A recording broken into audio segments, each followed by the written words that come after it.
Britain, France, Italy, America, ये सब मिलकर जर्मनी पर इतना दबाव बनाया था सबने, जर्मनी पर युद्ध थोप दिया और कहा कि प्रथम विश्व युद्ध तुम्हारे ही कारण हुआ है, हम लोग का जितना पैसा खर्चा हुआ है तुम दो। हमारी आज़ादी में सबसे बड़ा एक अगर योगदान देखेंगे तो हिटलर का था, क्योंकि हम जिसने हमें गुलाम बनाया था ना, उसको इतना बम मारा था कि अपने संभालने के पास उसके पास ताकत नहीं था। एक दिन में जीत गया फ्रांस को। इसके राजा भाग रहे थे, ट्रेन के डिब्बा में बैठा के साइन कराया था। कहाँ भाग रहे थे, साइन करें यहाँ पे। अब कहा था अब तुम साइन कर, जितना कोयला ले गया है 10% ब्याज के साथ वापस करेगा। हिटलर जब आया था तो जर्मनी के लोगों से कहा कि या जर्मनी के लोग, तुम जिंदा रह के क्या करोगे जब तुम्हारा पड़ोसी देश इस तरह से तुम्हारे ऊपर धिक्कार के चला गया। यहाँ पर जरूरत है अपनी नेवी, एयरफोर्स और आर्मी खड़ी करने की। हिटलर ने 1 लाख से ज्यादा की फौज खड़ी कर दी।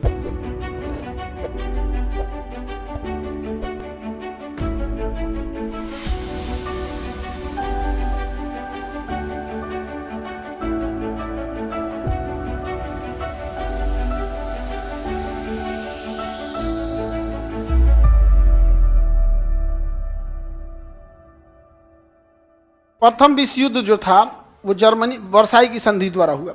वर्साई की संधि में समझो Britain, France, Italy, America, USA, ये सब मिलकर जर्मनी पर इतना दबाव बनाया था सबने, जर्मनी पर युद्ध थोप दिया और कहा कि प्रथम विश्व युद्ध तुम्हारे ही कारण हुआ है, हम लोग का जितना पैसा खर्चा हुआ है तुम दो।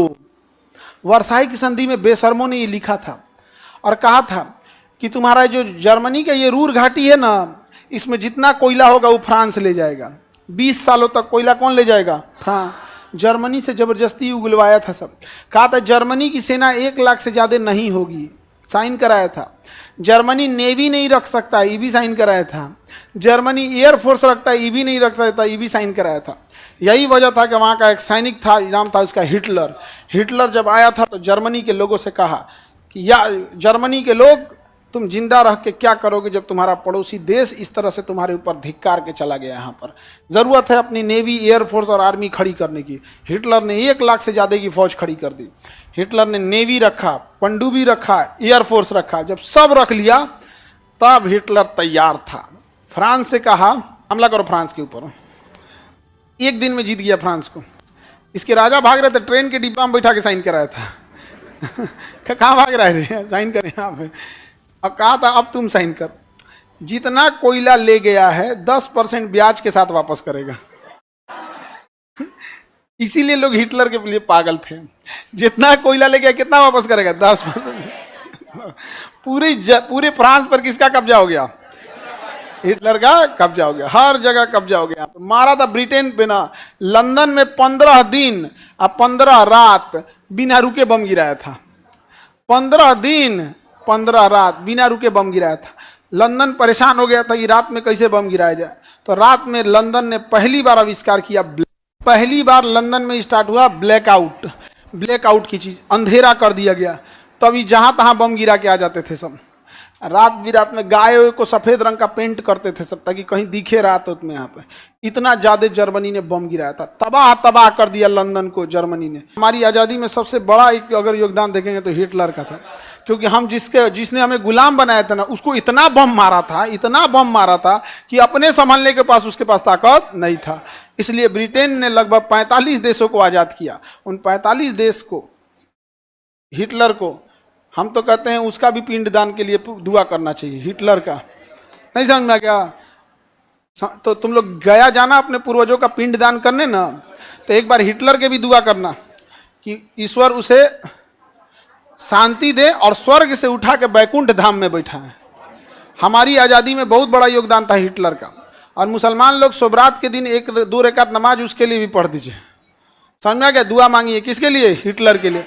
हमारी आज़ादी में हिटलर का बहुत बड़ा योगदान था। हिटलर अच्छा था या खराब हमें मतलब नहीं, हमारे देश के लिए अच्छा था। हमारे देश के लिए जो अच्छा है वो अच्छा है, काम खत्म। बाकी दुनियादारी से मतलब नहीं है। मारा था, किसको मारा था? ब्रिटेन को। तुम्हें मारा तो तुम्हें दर्द होने लगा, और तुम हिटलर खराब हो गया, और तुम चट्टा के जलियांवाला बाग में छोटे बच्चे, मासूम, महिला, बूढ़ा, जवान, किसी को नहीं देखा, निहत्ते लोगों को गोली मार दिया जनरल डायर अमृतसर में, जलियांवाला बाग। तो वो गलत नहीं है।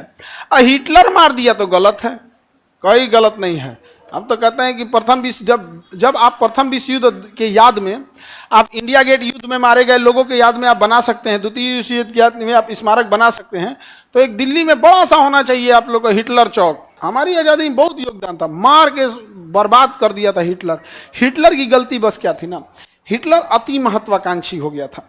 उसने सोचा ना, हिटलर ने, यह है जर्मनी, ये कौन है, जर्मनी ने ब्रिटेन को तो, फ्रांस को तो निपटा दिया, ब्रिटेन को निपटा दिया, इन लोगों की नेवी एक के दिन में मार के गिरा दिया है। लेकिन वो कब्जा करना चाहता था रसिया को। यह गलत कर दिया इसने। वो कब्जा किसे करना चाहता था, रसिया। अब जर्मनी की खराबी समझो, जर्मनी एरिया में छोटा, इसके पास अनाज उतना नहीं होगा, जबकि युद्ध के मैदान में अनाज स्टोर करके रखना जरूरी है। तो जर्मनी ने, हिटलर ने रसिया से कहा कि देखो हम पोलैंड पर हमला करने जा रहे हैं। कह रहा काहे लिए, कहा कि सुनना पूरा बतिया, हम पोलैंड तुमको गिफ्ट दे देंगे। कहा कि बहुत बढ़िया। कहा कि देखो तुम्हारे पास जनसंख्या है नहीं और इतना बड़ा एरिया है, अनाज का बड़ा भंडार है, बदले में तुम हमें अनाज दे देना। जर्मनी ने 10 साल तक का अनाज भर लिया, किससे लेके, और जर्मनी ने वादा के हिसाब से पोलैंड पर आक्रमण भी किया और गिफ्ट में रसिया को दे भी दिया। और रसिया से कहा कि अपनी ज्यादातर सेना को यहीं लाओ ताकि इसे कंट्रोल करके रखना है। जब रसिया यहां सेना लेके आया ना, तो हिटलर इसको भी मार दिया। रसिया पूछा कि ऐसा क्यों किया, तो कहा कि भाई देख, तुमको दौड़ा दौड़ा के मारना बहुत मुश्किल था यार, इसलिए हम पास बुला के मारे हैं। हिटलर समझ में आ गया, किसी को नहीं छोड़ा था। जर्मनी ले गया, यहाँ क्या ले गया, फ्रांस, ब्रिटेन, ये सब लेके चला गया जर्मनी। इसकी पनडुब्बी थी, पानी के अंदर से आके मारती थी पनडुब्बी। तो पनडुब्बियों ने तबाही मचा दिया था यार अमेरिका में। बस एक चीज अच्छा ये हो गया ना, एक गड़बड़ी ये हो गया कि अमेरिका के पास परमाणु बम आ गया, उसका कोई जवाब नहीं था। दूसरी गड़बड़ी ये हुई ना, रसिया वाले समझदार निकले। जब जर्मनी से हारने लगे ना, वो पीछे हट के कुर्स्क तक चले आए। पीछे कहां चले आए, कुर्स्क के बाद से ठंड भयानक पड़ता है, और वो छोड़कर कहां चले आए, कुर्स्क। और यही गलती हो गई जर्मनी की सेना से। जर्मनी की सेना उसको चोटिया दिया मतलब समझ रहे हो, दौड़ा दिया। जर्मनी की सेना दौड़ा दी और दौड़ा के कहां ले गए सर, कुर्स्क में। और कुर्स्क के पीछे इतनी भयानक ठंडी चलती है, क्योंकि यहां पर ऐसे पर्वत है, नाम है उसका यूराल पर्वत, और यूराल पर यहां से ठंडी हवाएं चलती हैं। तो पर्वत अगर ऐसे रहता तब न इन हवाओं को रोक सकता था। इन हवाओं को रोकने के लिए पर्वतें नहीं है, सीधे हवा चली जाती है अंदर। और जर्मनी का एयरफोर्स बर्फ से जम गया, पायलट जम के बेहोश हो गया, जहाज चल ले जा, ढाई गिर गया। उसके सैनिक सब जर्मनी के बर्फ में दब के मर गए थे सब, बंदूक लेके। रूस के सैनिक आते थे सब, हथियार उठाते थे सब, एक लात मार के चेक करता था सब, मर गया ठंड से क्या हो गया, मर गया। तो रूस को मारना नहीं पड़ा, खाली बटोरना था, आके बटोरते गया यहां पर। इसी बीच गड़बड़ी ये हुई ना, जब इन लोगों से युद्ध हुआ था तो हिटलर की ज्यादातर नेवी डिस्ट्रॉय कर दिए थे सब, ये सब। तो नेवी ये डिस्ट्रॉय कर दिया, थल सेना ये डिस्ट्रॉय कर दिया, और ब्रिटेन ने ज्यादातर वायुसेना को डिस्ट्रॉय कर दिया था। तो इधर से वायुसेना गया, नेवी गया, एयरफोर्स गया, सारा चीज चल गया।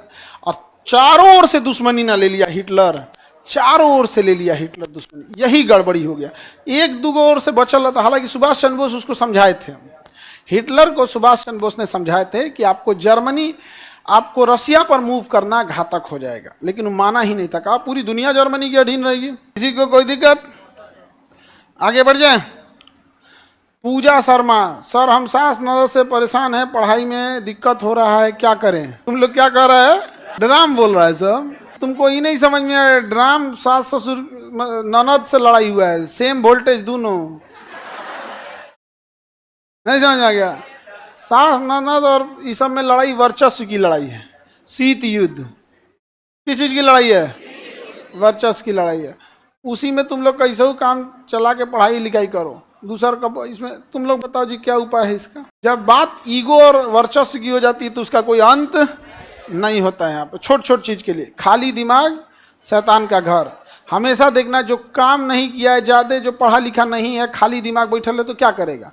दिमाग कभी शांत नहीं हो सकता है। अगर आप बहुत सारी चीज़ों को जानते हैं ना तो इन्वॉल्व रहेगा, और अगर बहुत सारी चीज़ें नहीं जानते हैं ना तो उल्टा सीधा उसी चीज़ों में हरकत करेगा। आप खुद सोच के देखिए, लड़की लोग आप पढ़ाई की हैं, आप लोग कभी इस तरह का तू मैं करिएगा? और नहीं पढ़ी रहती तो बर्दाश्त नहीं। अनपढ़ व्यक्ति से जिसका दिमाग कम काम करता है ना, उसको बीख बड़ी तेज आता है, याद रखना। फटक के एकदम घुसिया जाएगा, और पढ़ा लिखा इंसान भी घुसियाएगा, लेकिन फिर पढ़ा लिखा इंसान दूसरे काम में लग जाएगा, इग्नोर कर देगा, फिर आप ही से कहेगा चलो कोई काम नहीं है, ये हुआ। और जितना ही अनपढ़ हैं सब, पृथ्वी पे बोझ हैं सब, ये सब घुसियाता है, ऐसे 2-2 घंटा 3-3 घंटा। नहीं समझ में गया? हम तो भगवान से दुआ करते हैं जितना मुंह फुलाने वाला सब मर जाए, सब पृथ्वी पे बोझ है सभी चोट्टा सब। पढ़ाई लिखाई करेगा सब नहीं, दिमाग में कुछ है नहीं। आप खुद सोचो, बेचारी वो पढ़ रही है तो उसकी घर वाले सब ननद और सास पढ़ने नहीं दे रही है। पढ़ रही होगी, बीचवा में सास कुछ कह देती होंगी, यही काम कर लो, कुछ काम उड़ा देती है, ओके अध बता के वही टाइम काम आएगा जिस टाइम ये बबनी पढ़ेगी। अच्छा, इस मुसीबत झेल के ये लड़की अगर पढ़ ले गई और जब जॉब हो जाएगा तो पूछेगी इन लोग को, तब कहेंगी कि वैल्यूए नहीं करती हैं यहाँ पे, बकलोल कहीं का। हमारे यहाँ ऐसी भी लड़कियां आती हैं जो अपने सास को लेके आती हैं, अपनी मम्मी को लेके नहीं। ऐसी लड़कियां आती हैं सब अपने यहाँ क्लास में, वैसी सास रहेगी क्यों नहीं रेस्पेक्ट करेगी? सोचिए, अपनी माँ को नहीं ले आ रही है, किसको लेके आ रही है? सास। और सास भी बड़ी मानते, कहते जानते नहीं गुरु जी, जितना को छोड़ देनी कि जितना पढ़े के बाबा अपनी तो पढ़, अब उसी में तुम काम चलाओ बाबू।